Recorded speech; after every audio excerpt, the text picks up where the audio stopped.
Hey everyone, welcome back. So today we're going to be playing Black Ice on Impoppable mode.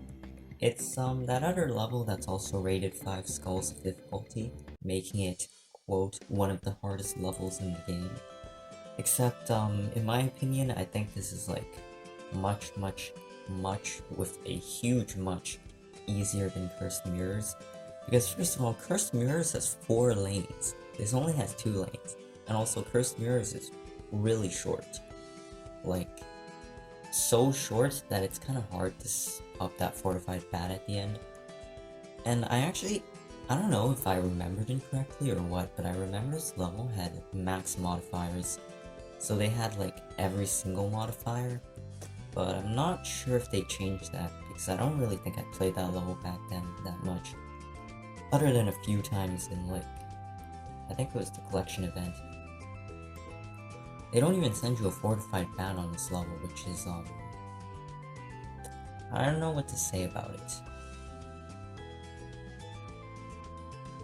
I decided to place all the characters on the top right instead of in the water because, well, you know, I was thinking about should I place the characters in the water on the top right, but then I thought, actually the top right gives a decent curve and stuff, and, I mean, it has its drawbacks, but I kind of still like the water spot more, but top right is, I'd say, pretty good too. Although the thing is, your targeting is going to be a bit weird because the Bloons in first are kind of from like the right side. They're all going to be in last, and then the first Bloons are going to be on the left side because they're like basically at the end. But I mean, if you can catch the leaks, I guess it'll work. Also, because the left lane is going to take a while to travel, that means the Moabs are going to provide some stalling. And stalling means more BMO catch. Which, I don't know if that's a good thing or not, because unlike Cursed Mirrors, you don't really need the BMO catch, you can kind of just plop some towers down and just AFK it the whole way. Or at least I can. Also, there was something that I forgot to talk about 2 episodes ago, and that was episode 181. I wonder if you know what that number means, for me at least. And I'm so kinda sad I forgot to talk about it, even though, like, this is probably gonna be one of the only series that actually gets 181 episodes. So, yeah. Also, last video, when I was editing, I noticed, wait a minute, why is the audio quality so bad? Because my screen recorder kinda just messed up, and then let's just say the audio sounded really staticky. So I just decided to reinsert new audio and then just pretend like it was originally there. So you probably didn't notice much. Also, I do end up using Psy and Flame Princess this level because, you know, Psy and Flame Princess both get Seeking projectiles. And especially since the Bloons are pretty fast and you really only get this curve, those Seeking projectiles are pretty useful, given that Mercilane doesn't just solo everything. This is something off topic, but I totally just remembered on the spot, and wait. You know, I was gonna say something, and then I instantly forgot about it because I was thinking about Lemon Hope. But what I was gonna say was, last video when I was editing my after commentary, I noticed that I sounded like I was half asleep or something, and at the end it was just, I don't know how to describe it. But yeah, I was thinking about Lemon Hope, and I haven't used them in a while, but I remember I'd say they were pretty good, but then it's one of those things that I don't really notice unless if I pay enough attention to. And remember Warrior Bubblegum's, what's that ability called? You know, the one with the giant gumball, oh yeah, Gumball Guardian Laser or something? I forget the name of the ability. But essentially, it does it's like a super monkey in the sense that it shoots a bunch of projectiles instead of just one, like a Moab assassin would.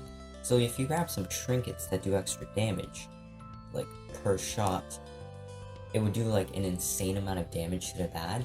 Because I remember trying it out on, like, without trinkets, and it did, I forget how much damage it did, but it didn't do that much damage to the bad. And I tried it with trinkets on, and it did an insane amount of damage to the bad.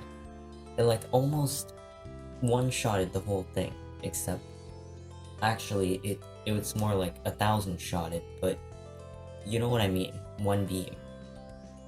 The bat almost died, although for C4 Charlie I would just have to stone rebuy, although it does take quite a while for the beam to just melt the bat, I guess. I'm not sure if it's actually possible to destroy the entire bat with one beam.